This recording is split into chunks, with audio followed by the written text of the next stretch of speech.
ಭಾರತ ಮತ್ತು ಇಂಗ್ಲೆಂಡ್ ನಡುವಿನ T20 ಫೈಟ್ಗೆ countdown ಶುರುವಾಗಿದೆ. ಬುಧವಾರದಿಂದ ಆರಂಭವಾಗಲಿರುವಂತಹ 5 ಪಂದ್ಯಗಳ ಸರಣಿಗೆ ಟೀಂ ಇಂಡಿಯಾವನ್ನ ಸೂರ್ಯಕುಮಾರ್ ಯಾದವ್ ಲೀಡ್ ಮಾಡಲಿದ್ದಾರೆ. ಅಲ್ಲದೆ ಈ ಪಂದ್ಯ ಭಾರತಕ್ಕೆ ತುಂಬಾನೇ ಇಂಪಾರ್ಟೆಂಟ್ ಕೂಡ. 13 ವರ್ಷಗಳ ಹಿಂದಿನ ಸೇಡು, ಸೂರ್ಯಕುಮಾರ್ ಕಮ್ಬ್ಯಾಕ್, ಮೊಹಮ್ಮದ್ ಶಮಿ ಫೈರ್, ತವರಿನ ಪ್ರತಿಷ್ಠೆ ಹೀಗೆ ಹಲವು ವಿಚಾರಗಳಿಂದ ಮಹತ್ವ ಪಡ್ಕೊಂಡಿದೆ. ಹಾಗಾದ್ರೆ ಭಾರತ ಮತ್ತು ಇಂಗ್ಲೆಂಡ್ ಚುಟುಕು ಫೈಟ್ನಲ್ಲಿ ಯಾರು ಸ್ಟ್ರಾಂಗ್, ಪ್ಲೇಯಿಂಗ್ 11 ಹೇಗಿರುತ್ತೆ, ಯಾರಿಗೆಲ್ಲ ಈ ಮ್ಯಾಚ್ ತುಂಬಾನೇ ಇಂಪಾರ್ಟೆಂಟ್ ಆಗುತ್ತೆ ಅನ್ನೋದನ್ನೇ ಹೇಳ್ತೇನೆ. ನಾನು ಶಾಂತ. ನೀವು ಸುದ್ದಿಯಾನದ ಸಬ್ಸ್ಕ್ರೈಬರ್ ಆಗೋದಕ್ಕೆ ಮರಿಬೇಡಿ.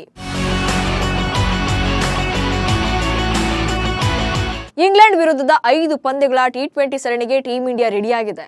ಜನವರಿ 22ರಂದು ಮೊದಲ ಕದನ ನಡೆಯಲಿದ್ದು ಕೋಲ್ಕತ್ತಾದ ಈಡನ್ ಗಾರ್ಡನ್ಸ್ ಆತಿಥ್ಯ ವಹಿಸ್ತಾ ಇದೆ. ಈಗಾಗಲೇ ಎರಡೂ ಟೀಮ್ಗಳು ಕೋಲ್ಕತ್ತಾದಲ್ಲಿ ಭರ್ಜರಿ ಪ್ರಾಕ್ಟೀಸ್ ಅನ್ನು ಕೂಡ ಶುರು ಮಾಡಿವೆ. ಇಂಗ್ಲೆಂಡ್ ತಂಡವನ್ನ ಜೋಸ್ ಬಟ್ಲರ್ ಲೀಡ್ ಮಾಡಿದ್ರೆ ಟೀಂ ಇಂಡಿಯಾವನ್ನ ಸೂರ್ಯಕುಮಾರ್ ಯಾದವ್ ಮುನ್ನಡೆಸ್ತಾ ಇದ್ದಾರೆ.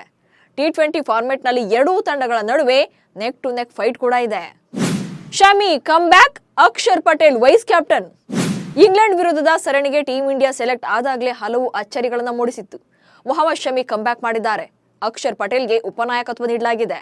2023ರ ಏಕದಿನ ವಿಶ್ವಕಪ್ ಟೂರ್ನಿಯ ಬಳಿಕ ಗಾಯದ ಸಮಸ್ಯೆಯಿಂದಾಗಿ ಟೀಂ ಇಂಡಿಯಾದಿಂದ ಹೊರಗುಳಿದಿದ್ದಂತ ಸ್ಟಾರ್ ವೇಗಿ ಮೊಹಮ್ಮದ್ ಶಮಿ ಟಿ20 ಪಂದ್ಯದ ಮೂಲಕ ಮತ್ತೆ ಟೀಂ ಇಂಡಿಯಾಗೆ ಕಮ್ಬ್ಯಾಕ್ ಮಾಡ್ತಿದ್ದಾರೆ. ಚಾಂಪಿಯನ್ಸ್ ಟ್ರೋಫಿಗೂ ಕೂಡ ಸೆಲೆಕ್ಟ್ ಆಗಿರೋದ್ರಿಂದ ಹೇಗೆ ಪರ್ಫಾರ್ಮ್ ಮಾಡ್ತಾರೆ ಅನ್ನೋದು ಕೂಡ ಇಲ್ಲಿ ಇಂಪಾರ್ಟೆಂಟ್ ಆಗುತ್ತೆ. ಅಲ್ಲದೆ ಹಾರ್ದಿಕ್ ಪಾಂಡ್ಯ, ಸಂಜು ಸ್ಯಾಮ್ಸನ್ ರಂತ ಅನುಭವಿ ಆಟಗಾರರು ತಂಡದಲ್ಲಿ ಇದ್ರೂ ಕೂಡ ಟೀಂ ಇಂಡಿಯಾ ಆಯ್ಕೆ ಸಮಿತಿ ಅಕ್ಷರ್ ಪಟೇಲ್ ಅವರನ್ನ ಉಪನಾಯಕನನ್ನಾಗಿ ನೇಮಿಸಿರೋದು ಕೂಡ ಅಚ್ಚರಿಗೆ ಕಾರಣವಾಗಿತ್ತು. ಮಂಕಾದ ಸೂರ್ಯ ಮತ್ತೆ ಪ್ರಜ್ವಲಿಸ್ತಾರ. ಇನ್ನು ಸೂರ್ಯಕುಮಾರ್ ಯಾದವ್ ಕ್ಯಾಪ್ಟನ್ಸಿಯಲ್ಲಿ ಟೀಂ ಇಂಡಿಯಾ 1 ಟಿ20 ಸರಣಿಗಳನ್ನ ಈ ನಡುವೆ ಕಳ್ಕೊಂಡಿಲ್ಲ.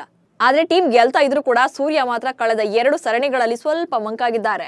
ಬಾಂಗ್ಲಾ ವಿರುದ್ಧದ 3 ಟಿ20 ಪಂದ್ಯಗಳಿಂದ 112 ರನ್ಗಳನ್ನ ಕಲೆ ಹಾಕಿದ್ರು. ಹಾಗೆ ಸೌತ್ ಆಫ್ರಿಕಾ ವಿರುದ್ಧದ 4 ಪಂದ್ಯಗಳ ಪೈಕಿ 3ರಲ್ಲಿ ಬ್ಯಾಟಿಂಗ್ ಮಾಡಿ ಕೇವಲ 26 ರನ್ಗಳನ್ನ ಮಾತ್ರ ಕಲೆ ಹಾಕಿದ್ರು. ಯಾಕಂದ್ರೆ ಸೂರ್ಯ ಅಂದ್ರೇನೆ ಹೊಡಿಬಡಿ ಬ್ಯಾಟರ್. ಸೊ ಇಂಗ್ಲೆಂಡ್ ಸರಣಿಯಲ್ಲಿ ಕಮ್ ಬ್ಯಾಕ್ ಮಾಡೋ ನಿರೀಕ್ಷೆಯಲ್ಲಿದ್ದಾರೆ ಅಭಿಮಾನಿಗಳು. ಇನ್ನು ಸೂರ್ಯಕುಮಾರ್ ಯಾದವ್ ಈವರೆಗೂ 78 ಟಿ20 ಪಂದ್ಯಗಳನ್ನ ಆಡಿದ್ದು 2570 ರನ್ಗಳನ್ನ ಗಳಿಸಿದ್ದಾರೆ.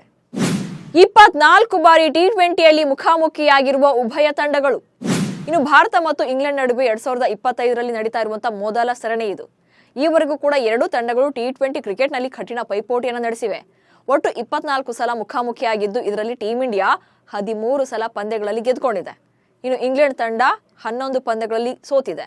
ಇಲ್ಲಿ ಭಾರತ ಲೀಡ್ ಸಾಧಿಸಿದೆ ಅನ್ನಿಸಿದ್ರು ಕೂಡ ಅದು ತುಂಬಾ ದೊಡ್ಡ ಅಂತರದಲ್ಲಿಲ್ಲ.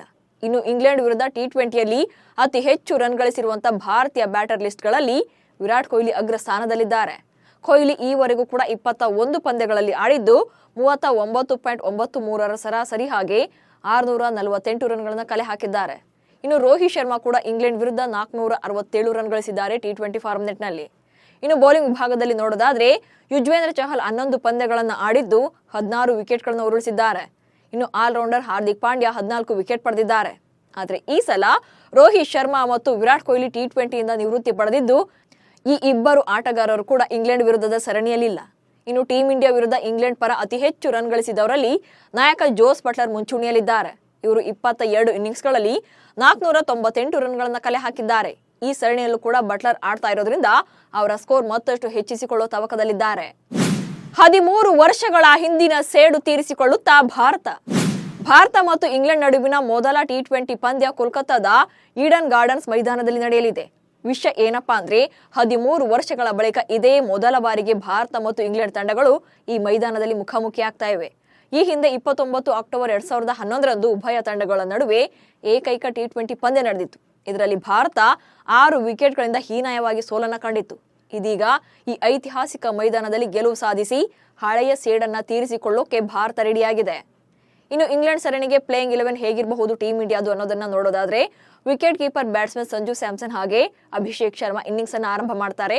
ತಿಲಕ್ ವರ್ಮಾ, ಸೂರ್ಯಕುಮಾರ್ ಯಾದವ್, ಹಾರ್ದಿಕ್ ಪಾಂಡ್ಯ, ರಿಂಕು ಸಿಂಗ್, ನಿತೀಶ್ ಕುಮಾರ್ ರೆಡ್ಡಿ, ಅಕ್ಷರ್ ಪಟೇಲ್, ಹರ್ಷದೀಪ್ ಸಿಂಗ್, ಮೊಹಮ್ಮದ್ ಶಮಿ, ವರುಣ್ ಚಕ್ರವರ್ತಿ ಪ್ಲೇಯಿಂಗ್ 11 ನಲ್ಲಿ ಚಾನ್ಸ್ ಪಡೆಯೋ ಸಾಧ್ಯತೆ ಇದೆ.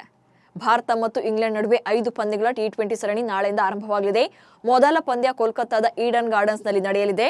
ಹಾಗೆ ಎಲ್ಲಾ ಪಂದ್ಯಗಳು ಭಾರತೀಯ ಕಾಲಮಾನ ರಾತ್ರಿ 7 ಗಂಟೆಗೆ ಶುರುವಾಗ್ತವೆ. ಮೊದಲ ಪಂದ್ಯ ಜನವರಿ 22ರಂದು ಶುರುವಾದ್ರೆ ಜನವರಿ 25ರಂದು ಚೆನ್ನೈನಲ್ಲಿ 2ನೇ ಪಂದ್ಯ ನಡೆಯುತ್ತೆ. ಇನ್ನು 3ನೇ ಪಂದ್ಯ ಜನವರಿ 28ರಂದು ರಾಜ್ಕೋಟ್ನಲ್ಲಿ ನಡೆಯಲಿದೆ.